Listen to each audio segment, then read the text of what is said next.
Olá, sejam muito bem-vindos a mais um episódio de Frente a Frente da NBA Portugal. Hoje vamos falar então de Clippers e Lakers, qual destas duas equipas é a melhor e assim sendo está mais próxima de ganhar o próximo título da NBA. Vocês já sabem como isto funciona, mas muito rapidamente vou relembrar as regras. Nós vamos ter 3 rondas, cada participante vai ter 1 minuto e meio por ronda para defender o seu ponto de vista. Hoje temos o Vítor a defender os Lakers e temos o Pedro a defender os Clippers. Pedro, Vítor, preparados? Sempre. Diga. Então pronto, fizemos um sorteio. Quem vai começar em primeiro lugar vai ser o Vítor. Vítor, a partir de agora tens 1 minuto e meio para defender os Lakers. Então, os Lakers são claramente a melhor equipa dentre estas duas, da NBA. Estão em primeiro na Conferência Oeste, têm um recorde consideravelmente superior ao dos Clippers, sendo que têm mais 6 vitórias no Oeste. Em termos de estatísticas, a equipa dos Lakers faz mais 2 assistências que os Clippers. Apesar de terem um grande defensor como o Kawhi Leonard, ainda assim os Lakers realizam mais steals, mais blocos, têm uma melhor field goal percentage e apenas ficam atrás em pontos por 1 ponto qualquer coisa, 1.8 mais ou menos, e apenas 1 ponto por cento em 3 pontos. Se olharmos para o contexto defensivo, os Lakers sofrem menos 3 pontos que os Clippers, recebem menos rebounds que os Clippers. Em termos de assistência é mais ou menos igual e realizam mais steals e mais blocos. E têm uma field goal percentage, põem as equipas numa field goal percentage menor. Assim sendo, os Lakers, em termos comparativos, estatisticamente, são melhores que os Clippers. Ainda assim, os Lakers no último mês conseguiram derrotar tanto os Clippers, que estavam com todos os seus jogadores, como os Milwaukee Bucks, mostrando que são então uma das equipas favoritas a ganhar a NBA. Tem o LeBron James, que é sempre um jogador favorito 10 segundos. para playoffs.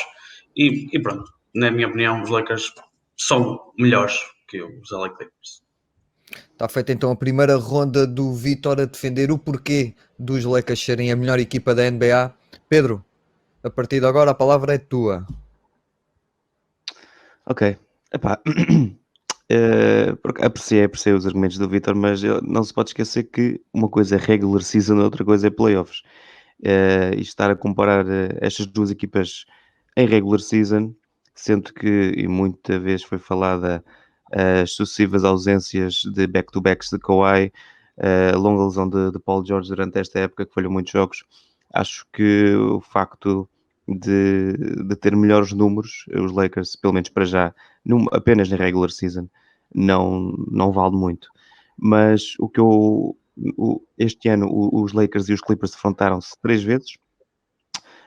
Os Clippers venceram as primeiras 2 e os Lakers venceram a última também. Perder 3 jogos, a discrepância já era um bocadinho má demais. Mas eu queria principalmente destacar aquilo que eu e o Vasco já muitas vezes falámos, que é a diferença de profundidade de ambas as equipas. Por exemplo, se virmos os 5 iniciais, a coisa é equilibrada de facto, mas se formos para depois a profundidade de plantel, a coisa fica um bocadinho mais gritante. Por exemplo, temos o 5 inicial dos Clippers, Patrick Beverley. Então eu salto já para a próxima ronda, que eu não tenho muita pressa.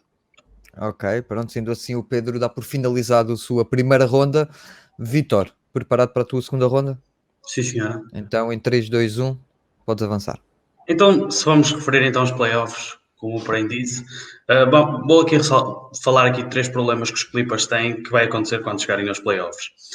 Se repararem nos Clippers ao longo dos anos e mesmo agora na regular season, o Lou Williams é o go-to guy nos últimos minutos de jogo, ou seja, é o grande marcador dos Clippers e é dos que têm mais tempo de bola em clutch time, e é uma defensive liability, é um problema em que vai acontecer aquilo que aconteceu com muitas equipas, vai ser morto no pick and roll dos Lakers de LeBron James, ou seja, aí defensivamente terá um jogador a menos. Depois, quando os Lakers decidem ir small lineup com o Anthony Davis a 5, o jogador que fica para cobrir o Anthony Davis é o Montrezl Harrell, que não tem sequer a altura para cobrir o Anthony Davis, e viu-se no último jogo, onde o Anthony Davis foi muitas vezes para a linha. E depois aqui a questão que se põe, é verdade que o Kawhi Leonard não jogou back-to-back games, mas a questão aqui que se coloca é, será que ele vai conseguir nos playoffs aguentar depois 42 minutos por jogo? É porque uma coisa é jogar na regular season 32 minutos por jogo e a equipa conseguir ganhar na mesma, mas no playoff não é isso que acontece. Depois ainda tem os problemas de química. Em janeiro deste ano, os Clippers perderam por 26 pontos contra os Grizzlies e o RL disse, cascou na equipa, a dizer que não era uma grande equipa, em primeiro lugar, e faltava uma vontade para ganhar o jogo. O Atlético reportou ainda que o Doc Rivers cascou ainda no Montreal, deixando assim um ambiente um bocado esquisito no balneário dos Clippers. É importante saber como é que terá esse ambiente para os playoffs. Tempo. Está assim fechado a segunda ronda do Vítor a focar nos problemas de química que pode haver entre os Clippers. Pedro, qual é que é a tua resposta a isto? Podes avançar. Eu primeiro acho muito engraçado, depois dos playoffs do ano passado do Kawhi, e o tempo de jogo que foi há muitas vezes trazido à baila, o massivo tempo de jogo, e as suas performances, acho engraçado o Vítor ainda ter dúvidas de que o Kawhi aguenta o tempo de jogo. E põe dúvidas sobre isso, mas pronto. Relativamente à profundidade de plantel que eu há pouco tinha falado, eu só queria salientar que o 5 inicial muito rápido dos Clippers: Patrick Beverley, Landry Shamet, Kawhi, Paul George e Zubac. E no banco tem Reggie Jackson, Lou Williams, Marcus Morris, JaMychal Green, Montrezl Harrell e agora ainda recentemente o Noah, já para não falar do Patrick Patterson, por exemplo. E agora há uma surpresa, que Avery Bradley não vai poder contar com aliás, os Lakers não vão poder contar com o Bradley, que era um jogador relativamente importante, já há escassez de profundidade, porque sem LeBron e sem AD fica realmente muito complicado. Danny Green e Markieff Morris podem dar uma ajuda. Dwight Howard, é verdade, tem estado bem. Kyle Kuzma também pode fazer os seus pontos, mas a verdade é que ou o LeBron ou o AD, um deles vai ter sempre que estar no corte há muito tempo para anular o AD. Já muitas vezes também falei sobre isto com o Vasco. Há muitos corpos a ser deitados para cima do AD, muitas 6 faltas que vão ser usadas para travar o AD.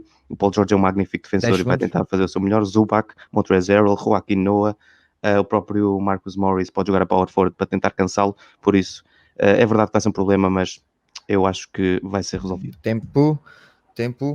Acaba assim a segunda ronda do Pedro. Vamos entrar então para os argumentos finais, os últimos minuto e meio de cada um. Vítor, 3, 2, 1, podes avançar. Pronto, no que toca então ao plantel, acho que a grande vantagem dos Lakers têm aqui, principalmente nos playoffs, é que têm duas superstars que se vão completar uma à outra. Ou seja, o facto do LeBron James jogar mais como um facilitator ajuda o Anthony Davis e ajuda assim a equipa toda. Enquanto que nas duas superestrelas dos Clippers, tanto o Kawhi Leonard como o Paul George são dois jogadores que não se complementam um ao outro, no sentido que têm que ter os dois bastante a bola, apesar de serem os dois grandes jogadores defensivamente, pode haver algum problema em termos de playoffs de quem ficará com as últimas bolas no final do jogo. Apesar da rotação dos Lakers não ser a melhor atualmente porque perderam Avery Bradley, na verdade também ganharam Dion Waiters, e ainda poderá ver que, parecendo que não, continua a ser um bom scorer, se conseguir resolver os problemas dele. Ainda temos o assunto do jogador que vai ocupar o lugar do Avery Bradley, pode ser, por exemplo, o J.R. Smith, que apesar de poder não estar na melhor forma, deverá estar na mesma forma que está o Joaquim Noah. É um jogador que tem Championship Experience, acho que isso está do lado dos Lakers, todos aqueles jogadores. Do lado dos Clippers, apenas o jogador tem Championship Experience, que é o Kawhi Leonard, enquanto nos Lakers, para além da organização toda ter essa experiência, temos ainda o LeBron James. Se vier J.R. Smith, temos o J.R. Smith. Penso que temos o Rajon Rondo. Penso que em termos de experiência os Lakers ficam ligeiramente em vantagem. E depois penso que o que vai decidir mesmo isso vai ser o tamanho da equipa dos Lakers. Os Lakers têm uma equipa maior um bocadinho e nos playoffs poderá ser mais importante, principalmente a níveis defensivos. Tempo. Muito bem, Vítor. Pedro, preparado para o teu último minuto e meio? Bora. Então, força. Eu acho muita piada a Championship Experience do J.R. Smith há 2 anos atrás. Acho que valeu muito aos Cavs ter aquela experiência toda que ele trazia. Relativamente aqui o outro argumento que eu queria salientar é que é verdade que tem Championship Experience, os Lakers, mas em termos de treinador, Doc Rivers já tem a experiência de ter ganho um anel, e o Vasco sabe muito bem disso, tem certeza muitas boas memórias de 2008, com o Rondo, curiosamente, e o Frank Vogel ainda não.